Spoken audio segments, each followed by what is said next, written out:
Words with two vowels together. నమస్తే మిత్రులారా, ఈ పదాలను చూడండి. పదాలు MAIL, FOAM, READ మరియు DIAL. మిత్రులారా, ఈ పదాలను జాగ్రత్తగా గమనించండి మరియు చెప్పండి, ఈ పదాలలో ఏ పోలిక ఉంది? కరెక్ట్ చెప్పారు మిత్రులారా. ఈ పదాలు అన్నిటిలో 2 వోవెల్స్ జంటగా వచ్చాయి. ఒక పదంలో 2 వోవెల్స్ జంటగా వస్తే ఆ పదాన్ని చదివే పద్ధతి కాస్త భిన్నంగా ఉంటుంది. జాగ్రత్తగా వినండి. పదాలలో 2 వోవెల్స్ జంటగా వచ్చినప్పుడు ఆ పదాలను చదివే పద్ధతి కాస్త భిన్నంగా ఉంటుంది. ఇప్పుడు మనం 2 వోవెల్స్ జంటగా వచ్చిన పదాలను చదివే పద్ధతి నేర్చుకోబోతున్నాం. పదం MAIL. మిత్రులారా, ఈ పదంలో 2 వోవెల్స్ జంటగా వచ్చాయి.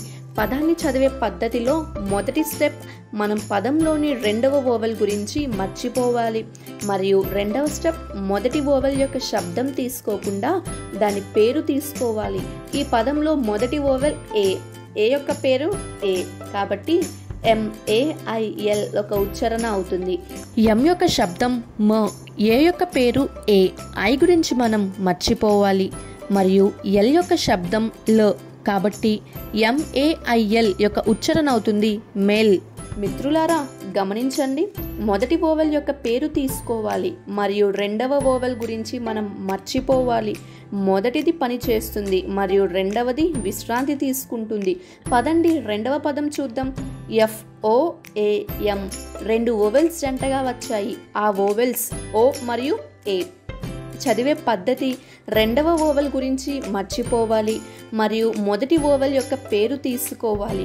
ఓ యొక్క పేరు ఓ మరియు పదం యొక్క ఉచ్చారణ అవుతుంది. ఎఫ్ యొక్క శబ్దం ఫ, ఓ యొక్క పేరు ఓ, ఏ గురించి మనం మర్చిపోవాలి. ఎం యొక్క శబ్దం మ, కాబట్టి FOAM యొక్క ఉచ్చారణ అవుతుంది ఫోమ్. మొదటిది పనిచేస్తుంది మరియు 2వది విశ్రాంతి తీసుకుంటుంది. తరువాత పదం చూద్దాం. READ. 2 వోవెల్స్ జంటగా వచ్చాయి. మనం 2వ వోవెల్ గురించి మర్చిపోవాలి మరియు ఈ యొక్క పేరు తీసుకోవాలి. శబ్దం కాదు, పేరు. ఈ యొక్క పేరు ఈ, కాబట్టి READ యొక్క ఉచ్చారణ అవుతుంది. ఆర్ యొక్క శబ్దం ర, ఈ యొక్క పేరు ఈ, ఏని మనం మర్చిపోవాలి. డి యొక్క శబ్దం డ, కాబట్టి READ యొక్క ఉచ్చారణ అవుతుంది రీడ్. గమనించండి మిత్రులారా, పదం చదివే పద్ధతి, మొదటిది పనిచేస్తుంది మరియు 2వది విశ్రాంతి తీసుకుంటుంది. తరువాత పదం చూద్దాం. DIAL. ఈ పదంలో కూడా 2 వోవెల్స్ జంటగా వచ్చాయి. 2వ వోవెల్ మనం మర్చిపోవాలి మరియు మొదటి వోవెల్ యొక్క పేరు తీసుకోవాలి. మరి ఐ యొక్క పేరు ఐ, కాబట్టి DIAL యొక్క ఉచ్చారణ అవుతుంది. డి యొక్క శబ్దం డ, ఐ యొక్క పేరు ఐ, ఏని మనం మర్చిపోవాలి.